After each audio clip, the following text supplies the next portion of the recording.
دوستو، عباسیہ حکومت کے آخری دور میں ایک وقت وہ بھی آیا کہ جب مسلمانوں کے دارالخلافہ بغداد میں ہر دوسرے دن کسی نہ کسی دینی مسئلے پر مناظرے ہونے لگے۔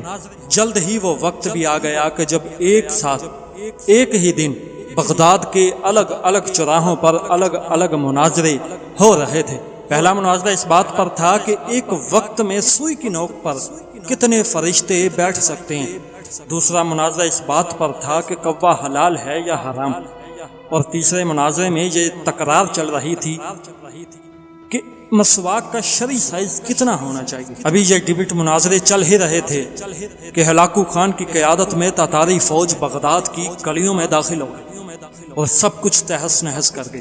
مسواک کی حرمت بجانے والے لوگ خود ہی بوٹی بوٹی ہو گئے۔ سوئی کی نوک پر فرشتے گننے والوں کی کھوپڑیوں کے مینار بن گئے جنہیں گننا بھی ممکن نہ تھا۔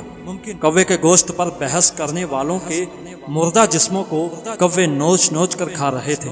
آج ہلاکو خان کو بغداد تباہ کیے سینکڑوں برس ہو گئے، مگر قسم لے لیجئے کہ جو مسلمانوں نے تاریخ سے رتی برابر بھی سبق لیا ہو۔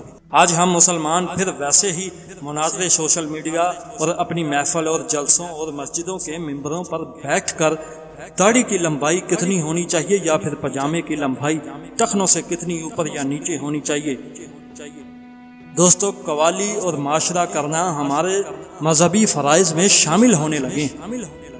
فرقے اور مسلک کے ہمارے جھنڈا برادر صرف اور صرف اپنے اپنے فرقوں کو جنت میں لے جانے کا دعویٰ کر رہے ہیں، اور دور حاضر کا ہلاکو خان ایک ایک کر کے مسلم ملکوں کو نیست و نابود کرتا ہوا آگے بڑھ رہا ہے۔ افغانستان، لبنان، عراق کے بعد شامی بچوں کی کٹی پھٹی لاشوں کی گنتی کرنے والا کوئی نہیں ہے۔ بے گناہوں کی کھوپڑیوں کے مینار پر مینار بنتے جا رہے ہیں۔ آدم علیہ السلام کی نسل کے نوجوان، بوڑھے اور بزرگوں کی لاشوں کو کوے نوچ نوچ کر کھا رہے ہیں۔